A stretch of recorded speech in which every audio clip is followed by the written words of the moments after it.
3월 5일 수요일 수요 예배를 시작하도록 하겠습니다. 우리 먼저 찬송가 8장 함께 찬송 드리겠습니다.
오늘 우리 함께 은혜 나눌 말씀은 본문 잠언 5장입니다.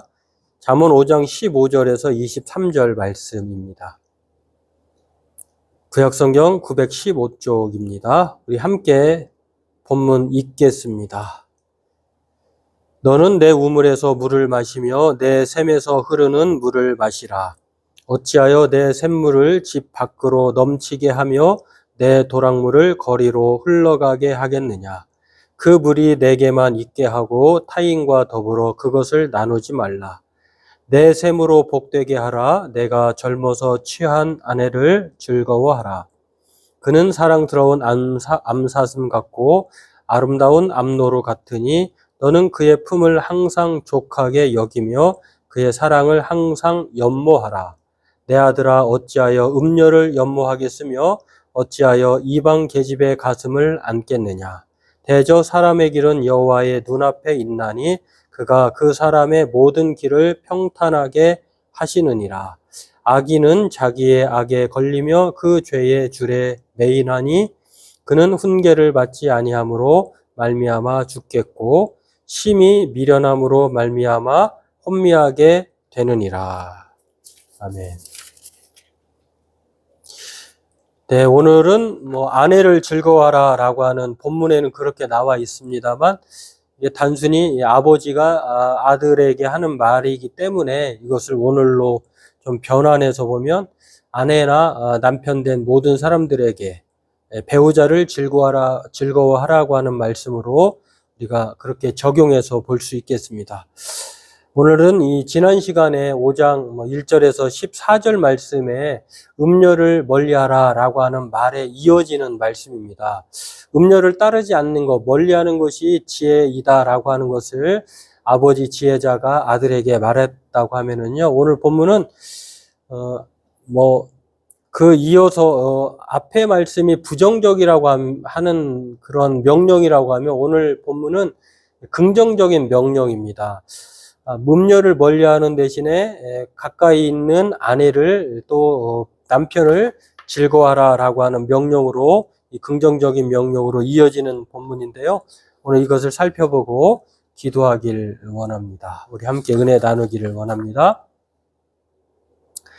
네, 배우자를 즐거워하라, 아내를 즐거워하라라고 하는 말, 이 즐거워하라고 하는 말을 보면은요, 그 히브리어로 보면은 이게 기뻐하다, 기쁘게 만들다라고 하는 그런 사마흐라고 하는 단어입니다. 이 뜻을 보면은 이 내용에서도 우리가 번역된 것을 보면 알 수 있습니다만, 내가 능동적으로 기뻐하는 것도 있지만 수동적으로 기쁘게 만들다고 하는, 기쁨을 받게 된다고 하는 그런 뜻이 있습니다. 다시 말해서 이 기뻐하다라고 하는 사마흐라고 하는, 즐거워하다라고 하는 이 단어의 뜻을 보면은 쌍방간이고 또 상호작용에 따른 명령인 것을 알 수가 있는데요.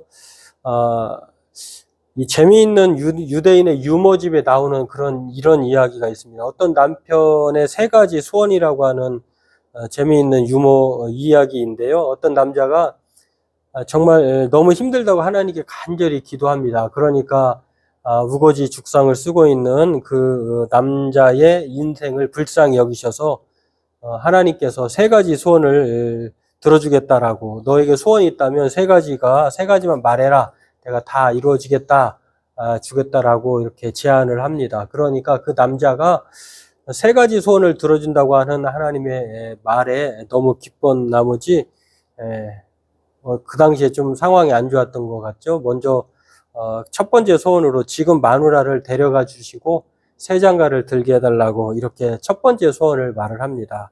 아니나 다를까 아내가 죽고 많은 사람들이 장례식장에 찾아옵니다.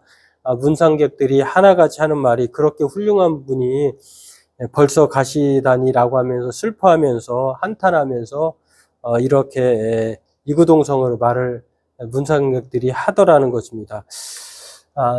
이 이야기를 들어보니까 남몰래 아내가 남편 몰래 정말 착한 행동을 많이 했던 것 같아요. 선행을 행한 것 같습니다. 그래서 그 선행의 대상자들이 찾아와서 남편에게 안타까운 그 아내의 죽음을 그렇게 말하였다라고 하는 것입니다. 죽은 아내가 정말로 좋은 사람이구나라고 하는 것을 죽은 이후에 깨달은 것이죠. 그래서 내가 어떻게 다시 이런 좋은 사람을 만날 수 있을까라고 뒤늦게 후회해가지고 2번째 소원을 합니다. 죽은 아내를 하나님 다시 살려주십시오라고 하니까 하나님이 2번째 그 소원을 들어줍니다. 그 남편이 하나님 죄송합니다, 2번째 소원을 쓰겠습니다 하면서 2번째 소원을 죽은 아내를 살려낸 것인데요. 그렇게 이제 죽은 아내가 다시 자기 곁으로 돌아온 것이죠. 그러면서 이제 한 번 남은 소원을 어떻게 하나님께 구할까라고 생각하면서 이제 남은 소원을 어떻게 쓸까 아무리 생각해도 답이 생각나는 게 없는 것입니다. 그래서 고민 끝에 하나님께 물어봤습니다. 하나님, 마지막 소원을 쓰겠습니다. 저에게 가장 필요한 것이 무엇인지 말해 주십시오. 이게 3번째 소원이에요. 그러니까 처음에는 아내를 데려가시고 새 장가 들게 해달라고 했다가 그 아내가 얼마나 좋은 사람이고 착한 사람이고 자기에게 필요한 사람인지를 뒤늦게 깨닫고 그 아내를 살려내서 이제는 그 아내와 함께 어떻게 살아야 하는지, 그것이 자기가 가장 필요한 것이 무엇인지를 소원을 하나님께 물어본 거죠. 그러자 하나님이 그에게 마지막 소원을 말해 주시는데요. 그것이 무엇이냐면 하나님께서 그렇게 대답하시더라는 것입니다. 지금 너의 아내를 귀하게 여겨라. 그게 3번째 네가 간구해야 될 소원이고 또 그것이 최고의 인생이다 이렇게 말하더라는 것입니다. 그렇게 말을 듣고 이 남편이 어떻게 하나님께 말을 했냐면요. 순종하여 행복하게 살겠습니다. 이렇게 유대인의 유머집에 나오는 이야기입니다. 참 이게 참 지어낸 얘기입니다만 정말 남편이 아내를 사랑해야 되는데 몰라보고 또 아내 또한 마찬가지죠. 남편을 몰라보고 최고의 행복한 삶은요. 지금 아내를 귀하게 여기는 것, 지금 남편을 귀하게 여기는 것이다 라고 하는 것입니다. 그리고 서로에게 순종하고 존경하고 사랑하면서 사는 것이야말로 최고의 아름다운 삶, 행복한 사람이라고 하는 것을 이 내용 속에서 알 수가 있습니다.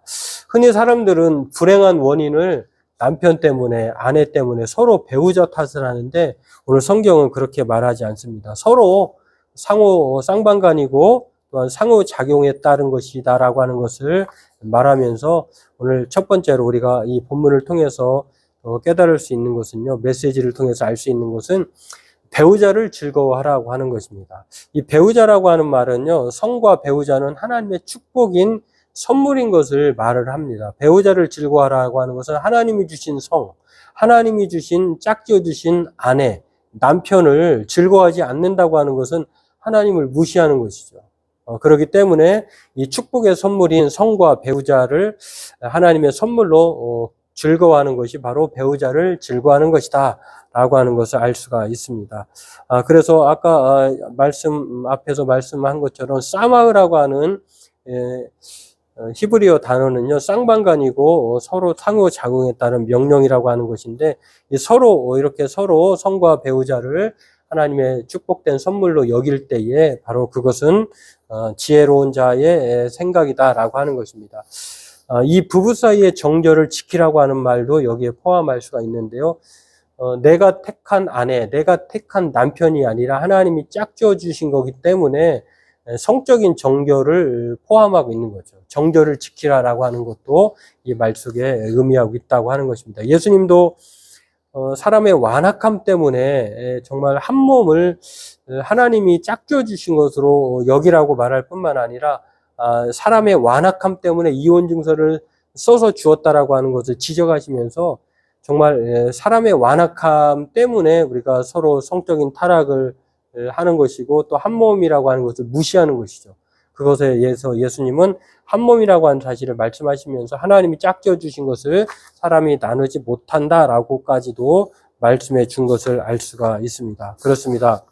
성과 배우자가 하나님의 축복의 선물이라고 하는 것은요, 이미 우리가 창세기를 통해서도 알 수 있는 것인데 하나님께서 아담이 홀로 된 것, 돕는 배필이 없는 것을 또 안타깝게 여기셔가지고 하나님이 창세기 2장 20절에서 24절에 보면은 아담을 잠들게 하고 그의 갈빗대를 하나를 갈빗대를 통해서 그 빠져나온 갈빗대의 살로 채우고 그리고 그 갈빗대로 돕는 배필인 여자를 만들었다라고 성경은 말을 합니다. 그리고 그 여자를 배우자로 아담에게 주었는데요.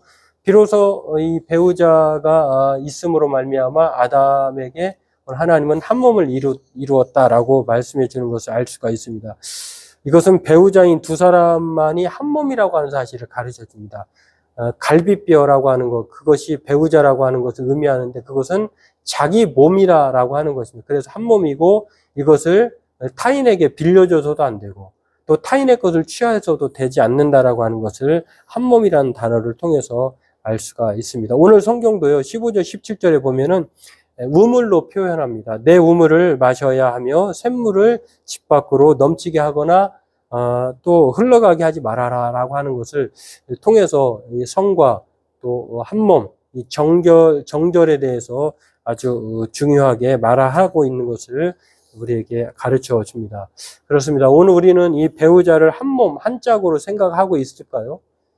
정말 성경은 하나님이 주신 한 몸으로 주신 이 짝을 우리는 너무나 좀 무가치하게 또 심각하게 생각하지 않는다는 것을 오늘 우리에게 말씀을 통해서 좀 되돌아보면서요. 이것이야말로 하나님이 주신 최고의 선물이다.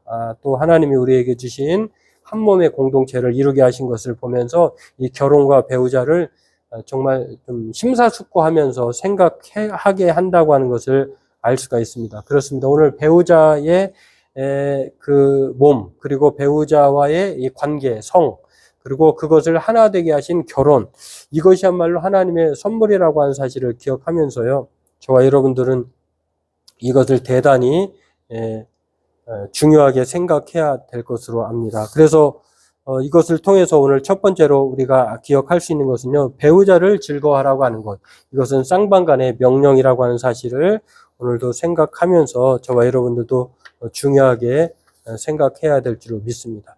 두 번째로는요, 오늘 본문이 우리에게 주신 배우자를 즐거워하라고 한다고 하는 것은요, 가정을 지키라고 하는 명령입니다. 내 아내를 즐거워하라, 또 내 남편을 즐거워하라, 이 말에는 가정을 지키라라고 하는 것입니다. 내 아내가 아니라 타인의 아내, 타인의 남편을 즐거워하면 가정은 의미가 없는 것이겠죠. 깨지는 것이겠죠. 그래서 이 말씀을 우리가 생각해 볼 수 있는 것은 가정을 지키라는 명령으로 여겨야 한다고 하는 것입니다. 그것을 위해서는 뭐 여러 가지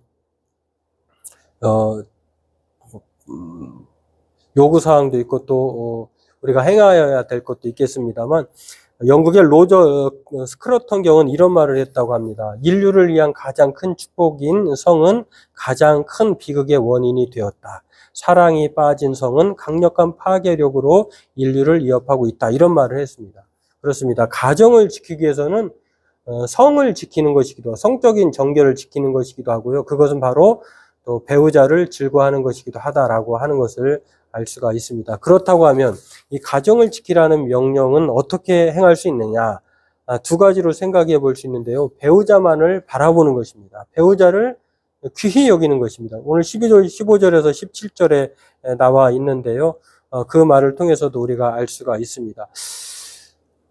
지금까지 세계사에서 가장 유명한 연설을 두 개를 뽑으라고 하면은 바로 영국의 20세기 가장 유명한 연설로는 하나는 영국 수상 윈스턴 처칠이 한 2차 대전을 앞두고 영국과 독일과의 전쟁을 하면서 두려움에 떨고 있는 영국민들에게 행한 윈스턴 처칠이 행한 그러한 연설이었다고 합니다. 거기에 그 내용들을 보면은요, 우리는 독일과 싸울 것이다.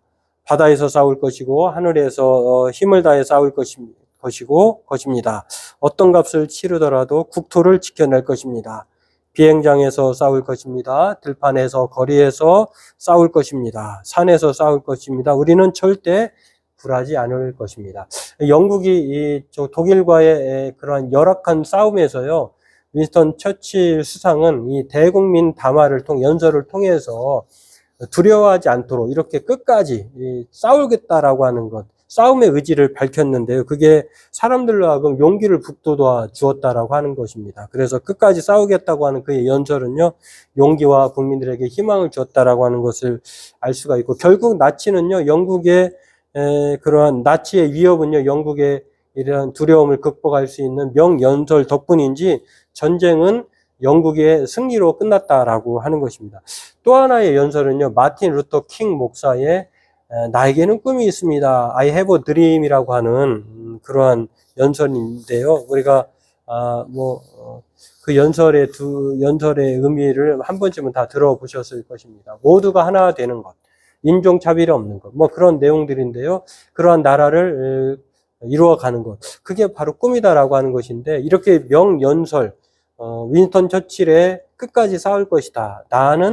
나에게는 꿈이 있다라고 하는 것을 어떤 분은요, 이 두 가지를 합쳐서 우리가 행하여야 할 것을 보여주고 있다라고 말을 합니다. 오늘 본문을 통해서 우리가 싸워야 할 것은 무엇인가? 가정을 해치고 또 정결을 파괴하는 유혹의 손길에서 우리를 멀어지게 하려고 하는 그것과 우리는 끊임없이 싸워야 된다고 하는 것입니다.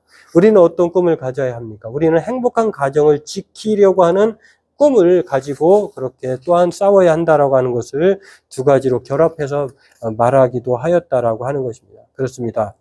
그러기 위해서는요, 이 배우자만을 바라봐야 될 뿐만 아니라 가정을 지키라고 하는 것을 명령을 어떻게 수행할 수 있냐면은 신전의식입니다. 신전의식이 무엇이냐면 코람데오라고 하는 라틴어 종교개혁자들의 구호이기도 한데요. 하나님 앞에서 사는 것처럼 사는 것입니다. 오늘 본문 21절에도 그렇게 나와 있습니다. 대저 사람의 길은 여호와의 눈앞에 있나니 그가 그 사람의 모든 길을 평탄하게 하시느니라. 하나님 앞에서 산다고 하면 하나님이 서치, 감찰하시고 보신다고 하면 우리는 행동을 바르게 하겠죠. 그렇기 때문에 하나님의 눈앞에 있는 그런 생각을 가지고 사는 것을 신전의식, 하나님 앞에서 사는 생각 가운데 사는 것, 하나님 앞에서 행동하고 하나님 앞에서 살아가는 것, 이것이야말로 가정을 지킬 수 있는, 수행할 수 있는 그러한 원칙 중에 하나다라고 하는 것입니다. 그 대표적인 사람이 창세기에 요셉을 들 수 있는데요. 우리가 요셉에 대해서 이렇게 잘 알고 기억합니다만, 요셉은 형제들의 미움을 받아가지고 애굽의 미디안 상인에 팔려가죠. 그런데 하나님이 그와 함께 하심으로 애굽의 그 친위대장, 오늘로 얘기하면 경호대장이죠. 참 막강한 권력을 가진 이 경호대장의 종으로 들어가게 되는데, 그곳에서도 하나님이 정말 요셉과 함께함으로 이렇게 좀 복되게 하십니다. 그 복을 주셨죠. 그래가지고 요셉이 아주 총애를 받는데요. 하는 일마다 잘 되고 명석하고, 그러니까 그가 친위대장 보디발이 그를 집안의 가정 총무를 삼습니다. 그런데다가 이 요셉이요, 빼어난 용모를, 아름다운 용모를 가졌다라고 하는 것인데요. 그래가지고 오늘 내용을 보면은 39장, 창세기 39장 9절 10절을 보면은요, 10절 먼저 보면 여인이 날마다 요셉에게 청합니다.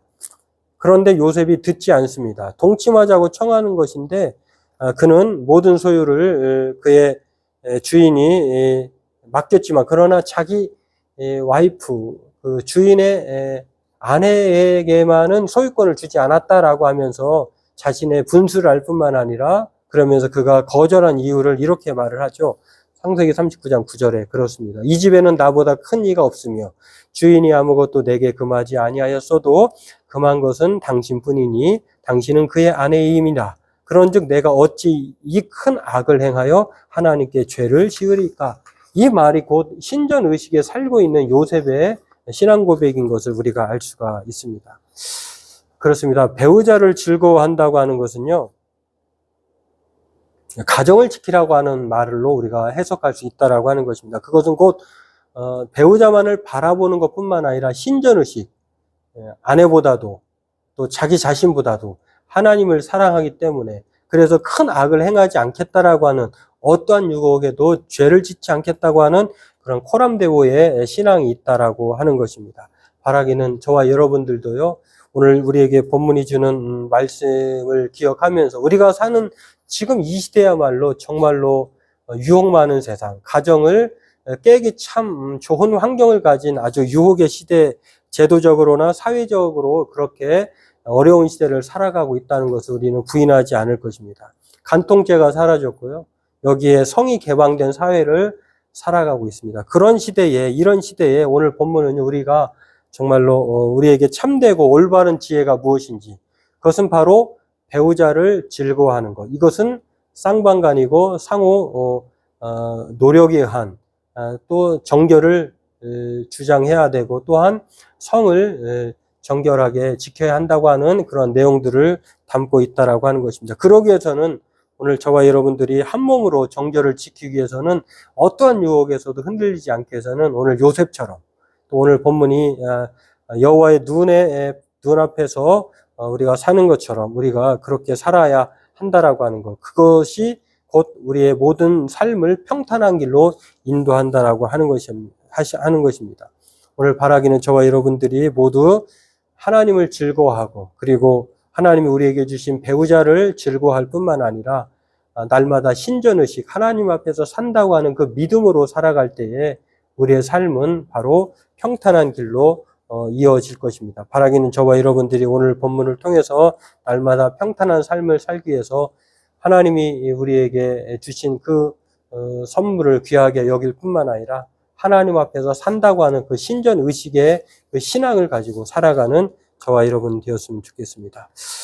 우리 기도하도록 하겠습니다. 하나님, 오늘 배우자를 즐거워하라고 하는 이 하나님의 귀한 말씀을 다시 한번 오늘날의 시대에 우리의 마음속에 새기기를 원합니다. 우리가 하나님을 먼저 사랑하고 즐거워할 때에 또한 하나님이 우리에게 주신 성과 또 배우자와 이 결혼이라고 하는 것이 얼마나 축복된 선물인 것을 다시 한번 기억하게 도와주시고 또한 그렇게 살기 위해서 우리가 날마다 우리 힘으로 살 수 없사오니 요셉이 그랬던 것처럼 우리가 신전의식 하나님 앞에 어찌 큰 악을 행하리오라고 하는 하나님이 보시는데 우리가 그 하나님을 두려워하지 않을 수 없다고 하는 그러한 생각을 가지고 경건의 두려움으로 이 한 시대를 살아가는 가정을 소중히 여기고 지키려고 하는 또한 배우자만을 바라보며 하나님이 우리에게 주신 그 행복을 또한 지켜나가려고 하는 우리가 되게 도와주옵소서. 감사하며 예수님의 이름으로 기도하옵나이다. 아멘. 네, 교회 소식은 남은 3일 동안도 늘 건강하시고 평안하기를 원하고요. 이제 우리가 기다리고 소망했던 이제 봄의 시간들이 오고 있습니다. 계속해서 우리가 그 생명의 그 움돋는 것들을 생각하면서 하나님이 우리에게 기대하시고 또 우리에게 주고자 하는 은혜들을 날마다 생각하면서 3월을 은혜 가운데 복된 시간들로 보냈으면 좋겠습니다. 우리 찬송가 557장 찬송 부르고요. 찬송 후에는 주님이 가르쳐 주신 기도함으로 예배를 마치도록 하겠습니다. 찬송가 557장 함께 찬송하겠습니다.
하늘에 계신 우리 아버지의 이름을 거룩하게 하시며 아버지의 나라가 오게 하시며 아버지의 뜻이 하늘에서와 같이 땅에서도 이루어지게 하소서.